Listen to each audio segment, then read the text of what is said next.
The Unknown Reality, Volume 1 of a Seth book, by Jane Roberts.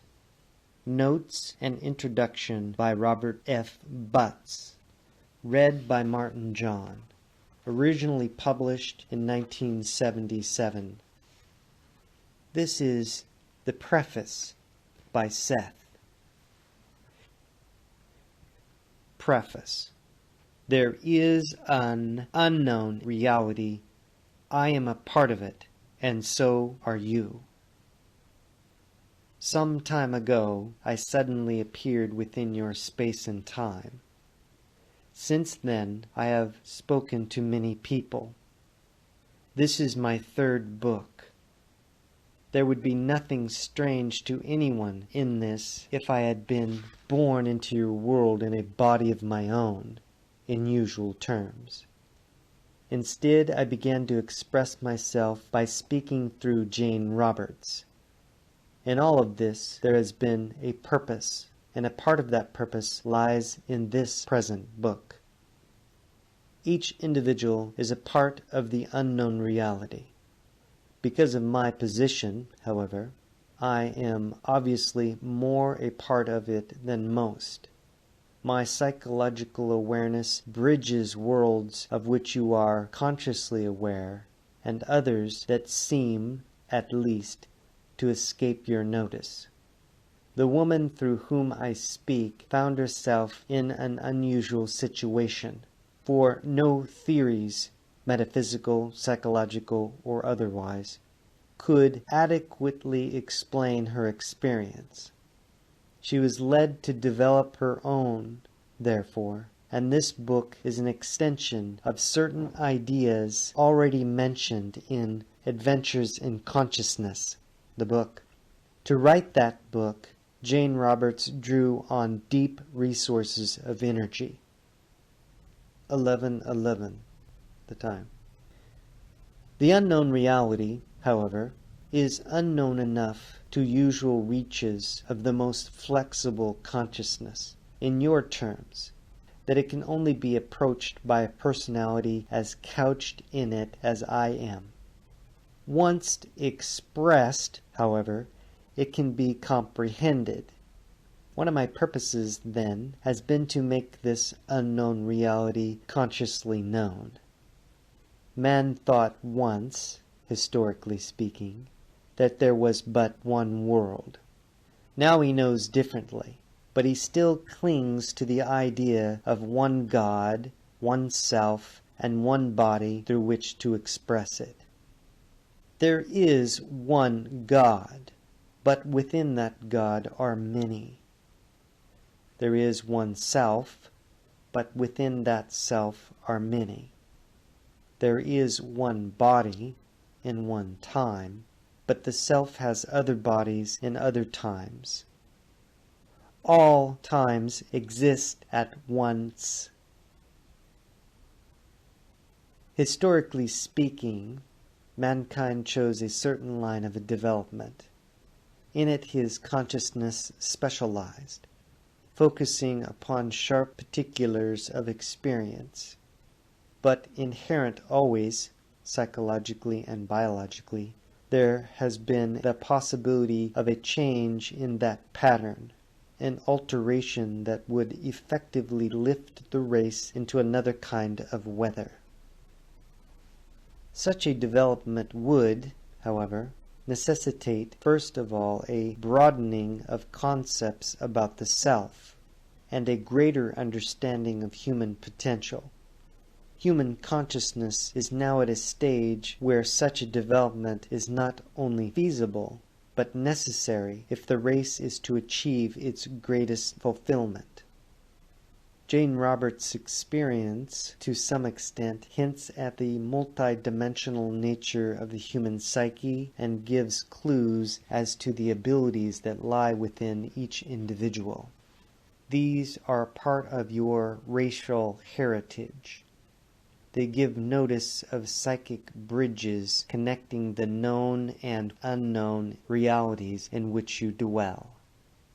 While you have highly limited concepts about the nature of the self, you cannot begin to conceive of a multidimensional godhood, or a universal reality in which all consciousness is unique, inviolate, and yet given to the formation of infinite gestalts of organization and meaning. In my other books, I use many accepted ideas as a springboard to lead readers into other levels of understanding. Here, I wish to make it clear that this book will initiate a journey in which it may seem that the familiar is left far behind. Yet when I'm finished, I hope you will discover that the known reality is even more precious, more real, because you will find it illuminated both within and without by the rich fabric of an unknown reality now seen emerging from the most intimate portions of daily life. Give us a moment. Your concepts of personhood are now limiting you personally and en masse, and yet your religions, metaphysics, histories, and even your sciences are hinged upon your ideas of who and what you are. Your psychologists do not explain your own reality to you. They cannot contain your experience. Your religions do not explain your greater reality, and your sciences leave you just as ignorant about the nature of the universe in which you dwell. These institutions and disciplines are composed of individuals, each restrained by limiting ideas about their own private reality. And so it is with private reality that we will begin and always return. Period. These ideas in this book are meant to expand the private reality of each reader. They may appear esoteric or complicated, yet they are not beyond the reach of any person who is determined to understand the nature of the unknown elements of the self and its greater world. So this book had a private beginning.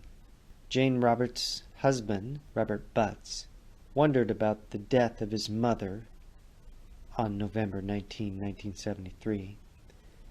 In a session, the 679th for February 4, 1974, he brought out some old photographs. Life after death has usually been described quite in keeping with the old accepted ideas about oneself and limited concepts of personhood. I took that opportunity, however, to begin this book. The self is multidimensional when it is physically alive.